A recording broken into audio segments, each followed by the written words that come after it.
मेरे प्यारे मित्रों नमस्कार। Hindi education by Pawan sir में आप लोगों का स्वागत है। मित्रों टीजीटी पीजीटी हिंदी का हम लोग 11वां प्रैक्टिस सेट हल करने जा रहे हैं। आइए देखते हैं। सिंहद्वार शब्द में समास है तो सिंहद्वार शब्द में तत्पुरुष समास हो जाएगा। अगला क्वेश्चन है, भूमि में रमी शरद की कमनीयता थी, नीला अनंत नभ निर्मल हो गया था, थी छा गई कुकुभ में अमिता सिताभा, उत्फुल्ल सी प्रकृति थी प्रतिभास होती। इसमें कौन सा छंद है? तो इसमें है बसंत तिलका। कौन छंद है? बसंत तिलका। किस रचना पर केदारनाथ सिंह को भारतीय ज्ञानपीठ पुरस्कार मिला? तो ध्यान दीजिएगा, उत्तर कबीर व अन्य कविताएं पर। उत्तर कबीर व अन्य कविताएं पर केदारनाथ सिंह को भारतीय ज्ञानपीठ पुरस्कार मिला। अगला क्वेश्चन है, श्रीहर्ष द्वारा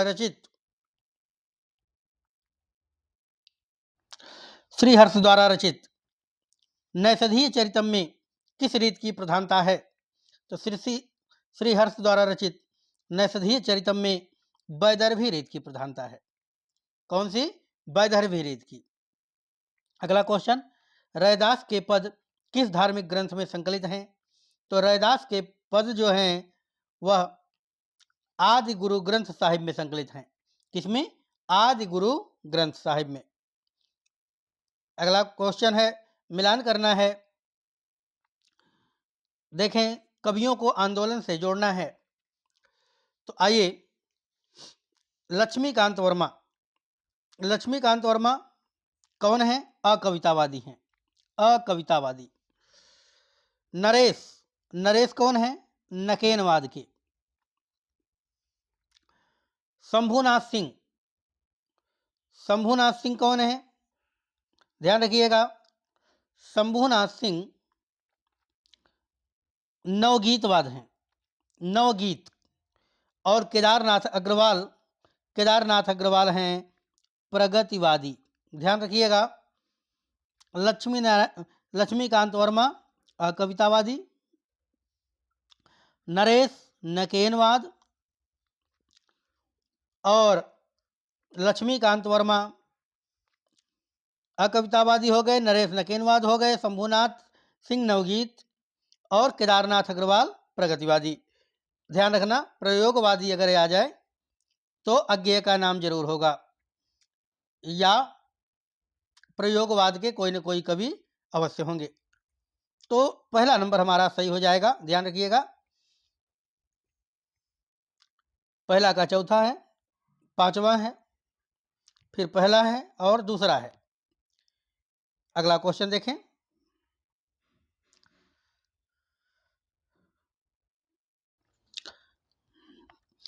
स्वशोधन पद्धति का एक लाभ यह है कि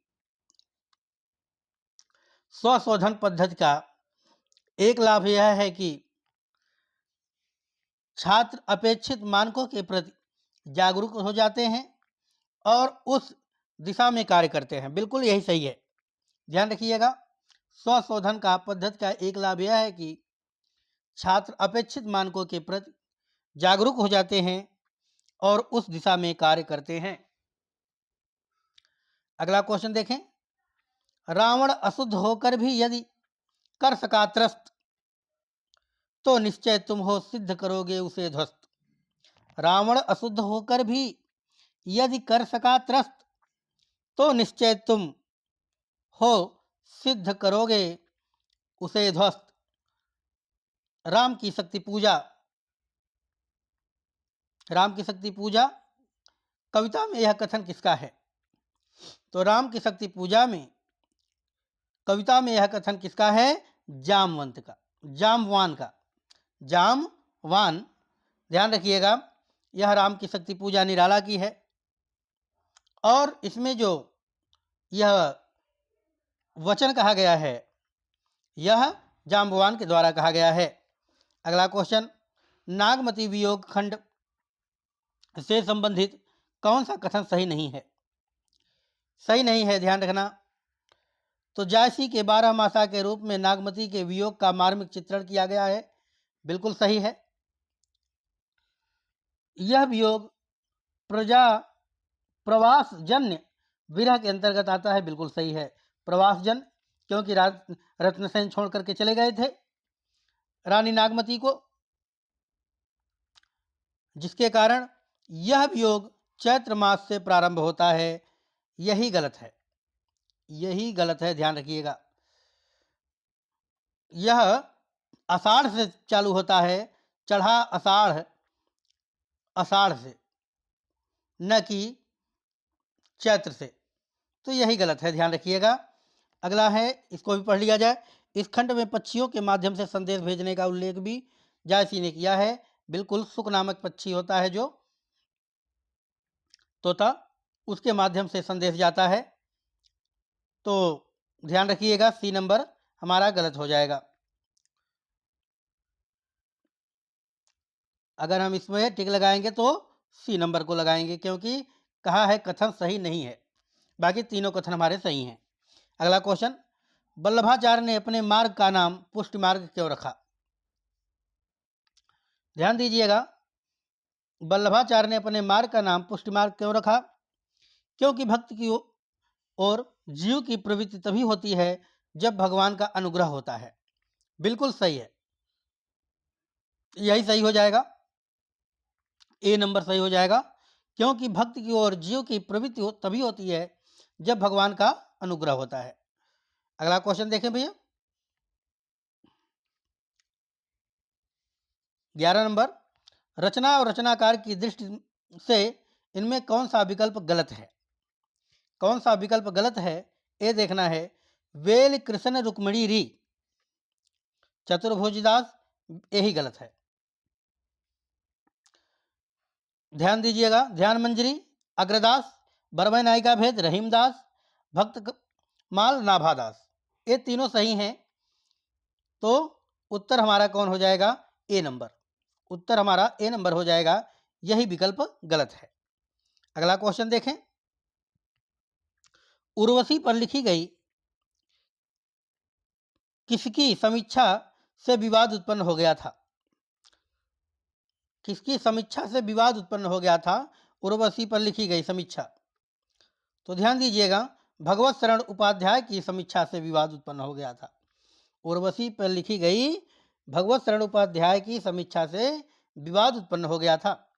अगला क्वेश्चन, जिसका कोई शत्रु पैदा ही नहीं हुआ हो उसे कहते हैं। तो जिसका कोई शत्रु पैदा ही नहीं हुआ उसको क्या कहेंगे? तो उसको कहेंगे अजात शत्रु। क्या कहेंगे? अजात शत्रु। बी नंबर हमारा सही हो जाएगा। अगला क्वेश्चन देखें,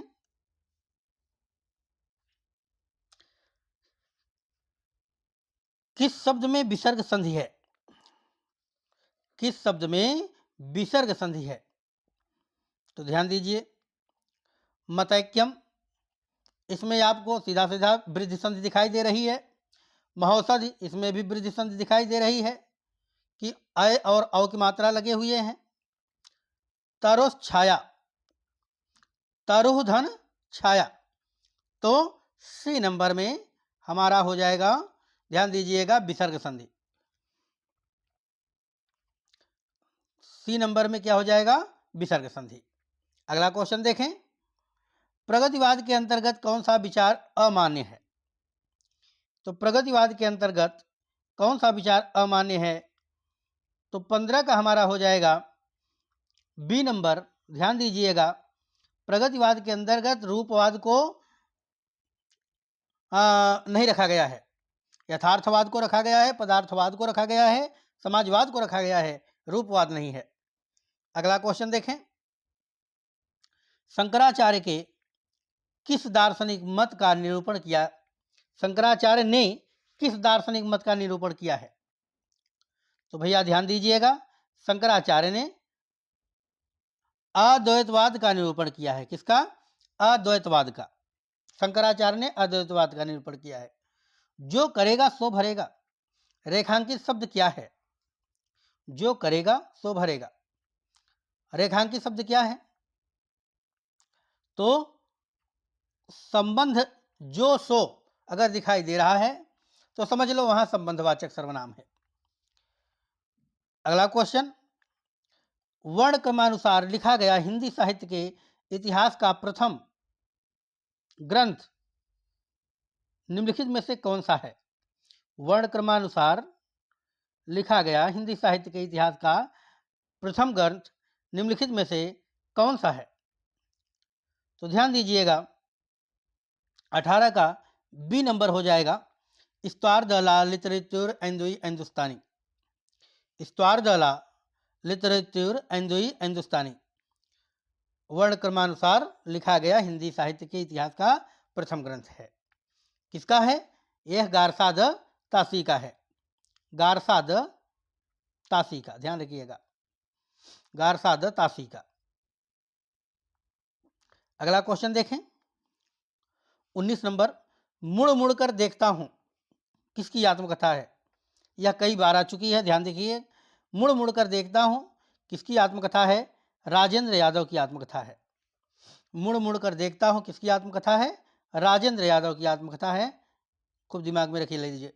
अगला क्वेश्चन, किस शब्द में इंदा प्रत्यय नहीं है? इंदा किस में नहीं है? तो गोविंदा, परिंदा, शर्मिंदा, बसिंदा। ध्यान दीजिएगा, गोविंदा एक नाम है, इसमें इंदा प्रत्यय नहीं है। बाकी परिंदा में भी इंदा प्रत्यय है, शर्मिंदा में शर्म से इंदा, वास से बसिंदा और पर से परिंदा। अगला क्वेश्चन 21 नंबर देखें। अप्रमाणवाचक शब्दों के लिए लिंग निर्णय का आधार है। अप्रमाणवाचक शब्दों के लिए लिंग निर्णय का आधार क्या है? तो ध्यान दीजिएगा, उनके साथ प्रयुक्त क्रिया, उनके साथ प्रयुक्त विशेषण, दोनों बिल्कुल सही हैं, अर्थात डी नंबर हमारा सही हो जाएगा। क्रिया भी होता है और विशेषण भी होता है, दोनों साथ, तो ए बी दोनों सही हो जाएंगे। समानांतर कहानी आंदोलन के प्रवर्तक हैं। समानांतर कहानी आंदोलन के प्रवर्तक कौन हैं? कमलेश्वर हैं। समानांतर कहानी आंदोलन के प्रवर्तक कौन है भैया? कमलेश्वर हैं, ध्यान रखिएगा। अगला क्वेश्चन देखें, 23 नंबर। निम्नलिखित शब्दों में पुल्लिंग का चयन कीजिए। पुल्लिंग का चयन करना है तो देखिए, हवा, कोयल, दारा, शिक्षा। तो पुल्लिंग का चयन करना है तो पुल्लिंग हो जाएगा दारा। बाकी हवा, कोयल, शिक्षा, ये तीनों स्त्रीलिंग हैं। अगला क्वेश्चन, मीरा ने आधा लीटर दूध पी लिया में विशेषण है। विशेषण क्या हो जाएगा? कौन सा विशेषण है? गुणवाचक, संख्यावाचक, परिमाणवाचक, सर्वनामिक। क्या हो जाएगा? परिमाणवाचक। ध्यान दीजिएगा, आधा लीटर, 1 लीटर जो भी है ना, तो ये क्या है? परिमाणवाचक होता है। अगला क्वेश्चन 25 नंबर देखें। वह स्त्री जिसका पति परदेश से आने वाला हो उसके लिए एक शब्द क्या होगा? तो उसके लिए होगा आगमिष्यत पतिका। क्या होगा?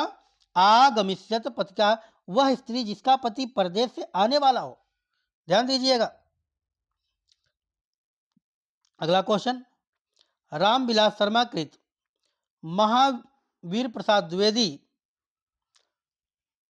और हिंदी नवजागरण, रामविलास शर्मा ने जो किताब लिखी महावीर प्रसाद द्विवेदी और हिंदी नवजागरण का प्रकाशन काल है, का प्रकाशन काल कब है?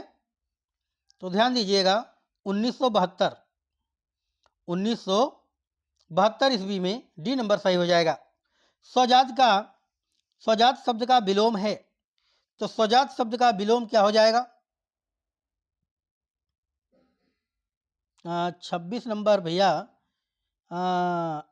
1977 है, ध्यान रखिएगा, 1977 है 26 नंबर में।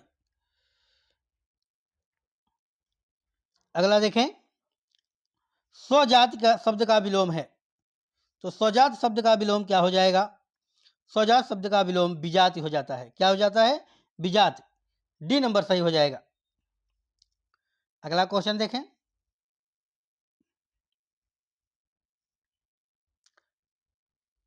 28 नंबर, चितवन की छाह के रचनाकार हैं। तो चितवन की छाह के रचनाकार हैं विद्यानिवास मिश्र। चितवन की छाह विद्यानिवास मिश्र। अगला क्वेश्चन, ननकू सिंह किस कहानी का पात्र है? ननकू सिंह किस कहानी का पात्र है? तो ध्यान दीजिएगा, यह गुंडा कहानी का पात्र है। ननकू सिंह कहाँ का, किस कहानी का पात्र है? गुंडा का कहानी का पात्र है। अगला क्वेश्चन 30 नंबर देखें। अभिव्यंजना के विषय में कौन सा कथन सही नहीं है? तो अभिव्यंजना के विषय में ध्यान दीजिएगा, अभिव्यंजना मानसी चित्र है, बिल्कुल सही है। सहजानुभूत की अभिव्यंजना है, बिल्कुल सही है। अभिव्यंजना की वह अभिव्यक्ति अनिवार्य है, यही नहीं सही है। सी नंबर नहीं सही है, अर्थात सी ही हमारा उत्तर हो जाएगा। बाकी अभिव्यंजना में शब्द, रेखा, चित्र आदि अभिव्यंजना के उपकरण मात्र हैं, बिल्कुल सही है। अगला क्वेश्चन देखें 31 नंबर, आवेगों से विपुल विकला शीर्ण सैया कुशांगी चिंता दग्धा व्यथित हृदया शुष्क होष्टा अधीरा, उक्त पंक्तियों में छंद है। उक्त पंक्तियों में कौन सा छंद है ये बताना है। तो इसमें मंदाक्रांता है। क्या है? मंदाक्रांता। आवेगों से विपुल विकला शीर्ण सैया कृशांगी चिंता दग्धा विस्ता हृदया शुष्क ओष्ठा अधीरा मंदाक्रांता है।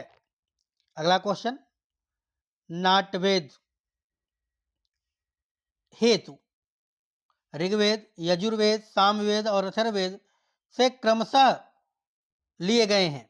क्या क्या लिए गए हैं?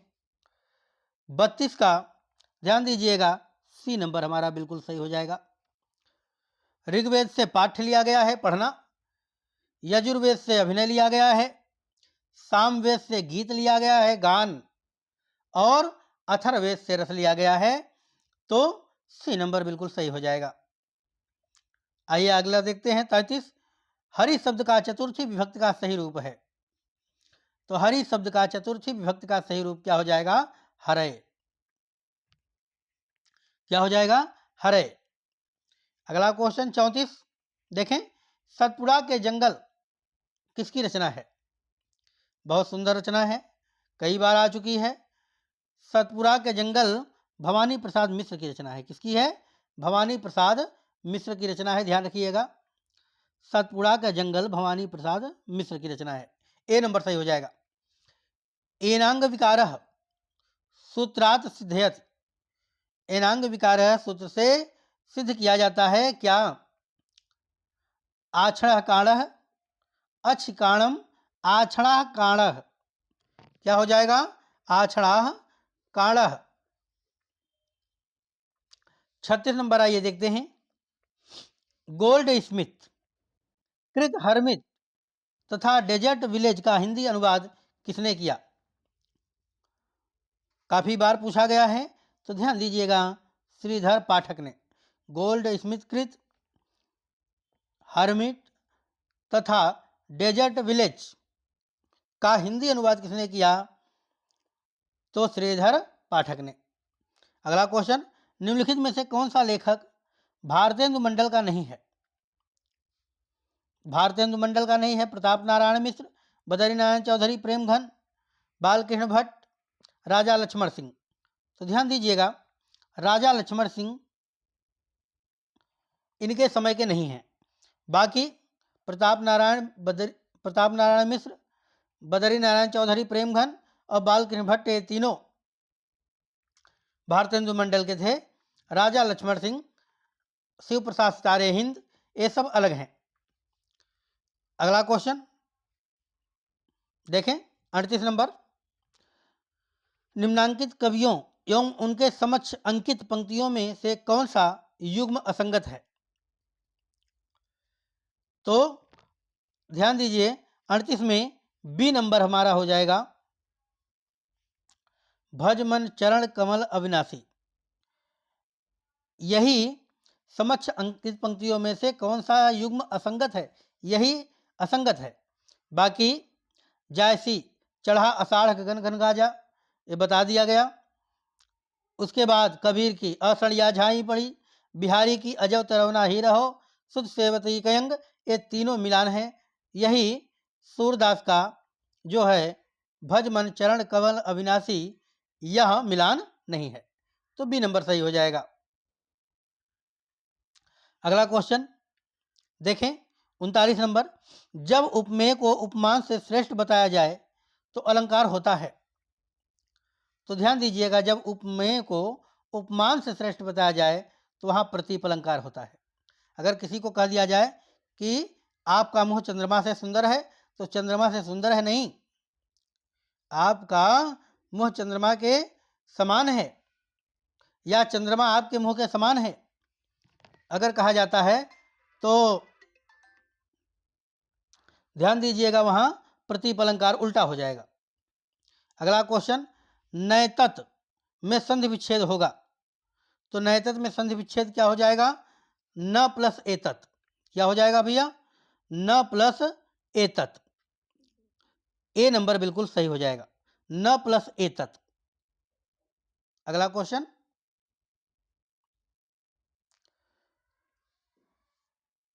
इकतालीस नंबर देखें, सुषुप्ति का विलोम है। तो सुषुप्ति का विलोम क्या हो जाएगा भैया? जागरित। सुषुप्ति का हो जाएगा जागरित। भारतेंदु ने अधिकतर किस भाषा में काव्य रचना की है? तो भारतेंदु ने, ध्यान दीजिएगा, अब ज्यादातर ब्रज भाषा में काव्य रचना की है। किसमें? ब्रज भाषा में।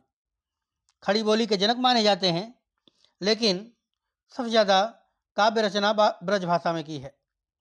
अगला क्वेश्चन 43 नंबर देखें, हिमांद्र तुंग सुग श्रृंग से प्रबुद्ध शुद्ध भारती, स्वयं प्रभा समुज्ज्वल स्वतंत्रता पुकारती, यह प्रणय गीत कहाँ से लिया गया है? तो ध्यान दीजिए, यह 47 नंबर का जो प्रणय गीत है, यह चंद्रगुप्त से लिया गया है। किससे? चंद्रगुप्त से। अगला क्वेश्चन, निम्नलिखित में से कौन सी रचना रघुवीर सहाय की नहीं है? तो रघुवीर सहाय की रचना नहीं है, बाकी 3 रचनाएं हैं।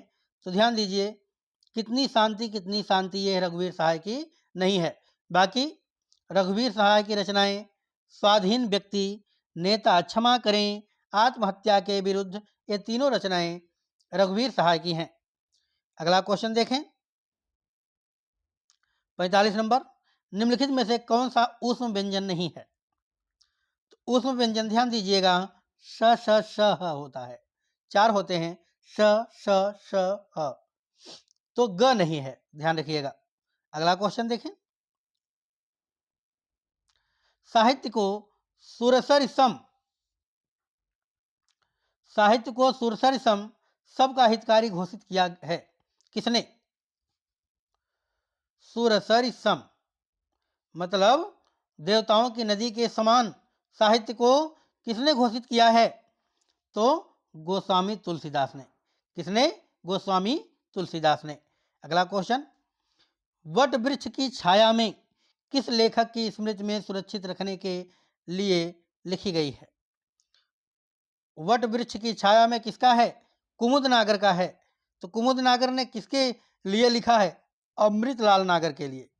ध्यान रखिएगा, अमृतलाल नागर के लिए उनकी स्मृति में यह जीवनी लिखा, वट वृक्ष की छाया में,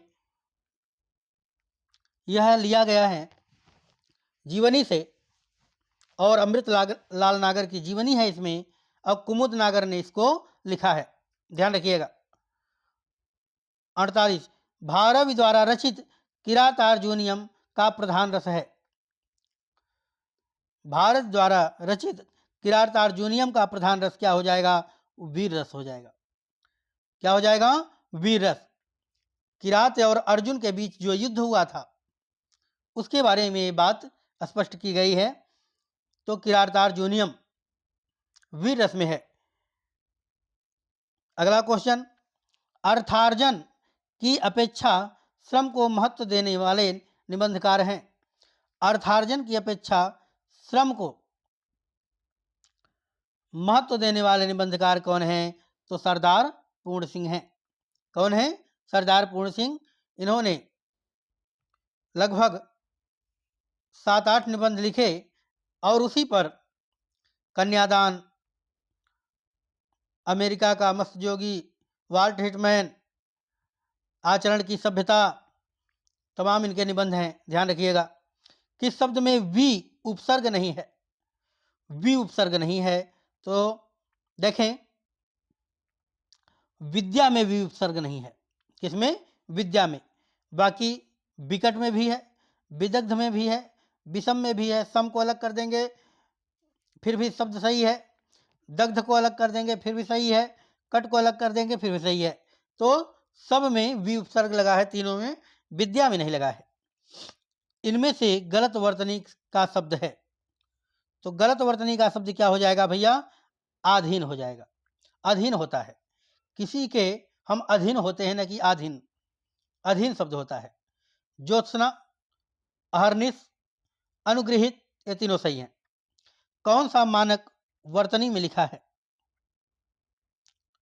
कौन सा मानक वर्तनी में लिखा है? तो ध्यान दीजिएगा, बी नंबर बिल्कुल सही हो जाएगा। कांति, यही मानक वर्तनी में लिखा है। अगला क्वेश्चन, कर्मवाच्य और भाववाच्य में कर्ता में कौन सी विभक्ति होती है? कर्मवाच्य और भाववाच्य में कर्ता में कौन सी विभक्ति होती है? तो कर्मवाच्य और भाववाच्य में कर्ता में तृतीया विभक्ति होती है। कौन सी होती है? तृतीया विभक्ति। अगला क्वेश्चन देखें, छठी का दूध याद आना का सही अर्थ क्या होगा? छठी का दूध याद आना का सही अर्थ होता है बुरा हाल होना। बुरा हाल हो गया अर्थात छठी का दूध उसको याद आ गया। अगला क्वेश्चन देखें,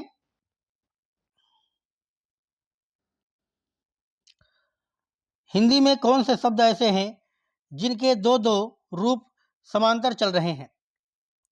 दो दो रूप समांतर चल रहे हैं। तो ध्यान दीजिएगा, गर्दन, गरदन, इसी के दो दो रूप समांतर चल रहे हैं। बाकी साधु, साधु, समान, समान, सामान, और, तो गर्दन और गर्दन। ध्यान रखिएगा, ए नंबर बिल्कुल सही हो जाएगा। अगला क्वेश्चन देखें,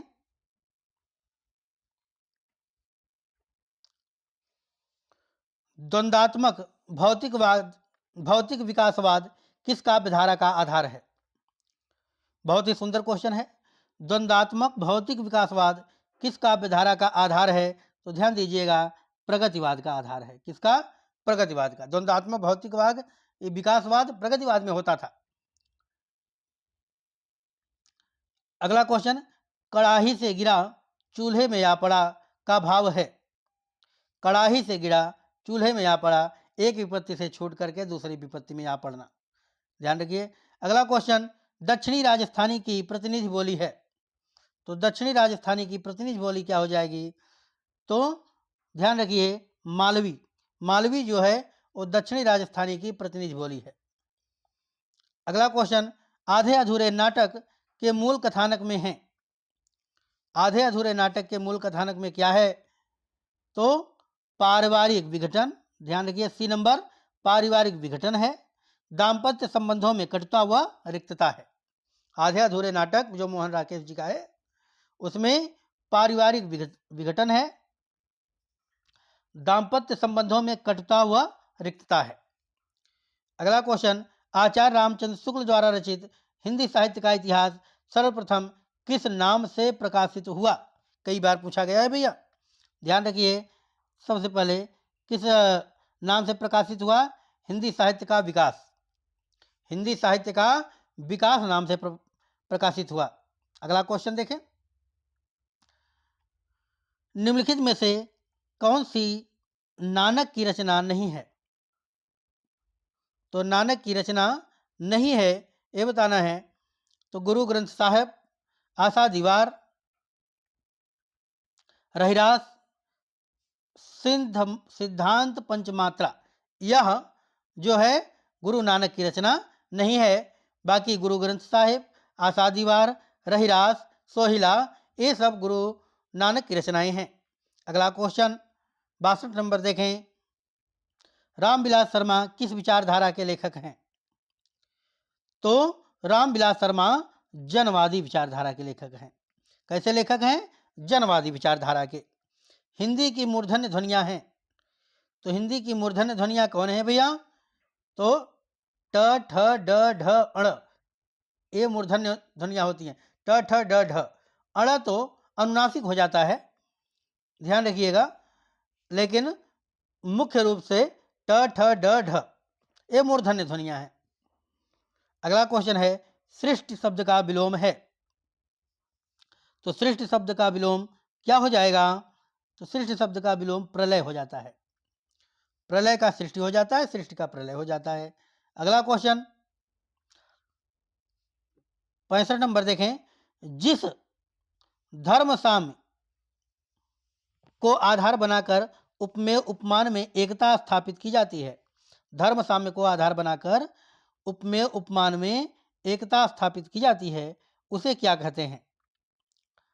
तो ध्यान दीजिए, उसे साधारण धर्म कहते हैं। क्या कहते हैं? साधारण धर्म कहते हैं।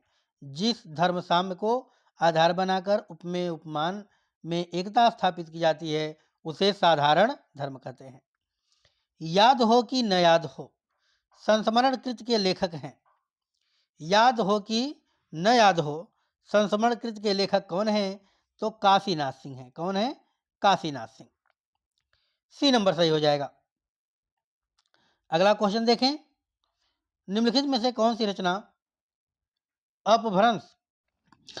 रचना अपभ्रंश के प्रभाव से मुक्त हिंदी की रचना मानी जाती है? तो बीसल देवरासो जो है, ध्यान रखिए, अपभ्रंश के प्रभाव से मुक्त हिंदी की रचना मानी जाती है। मेरे प्रिय मित्रों, अगले वीडियो में पुनः मिलते हैं, तब तक के लिए नमस्कार।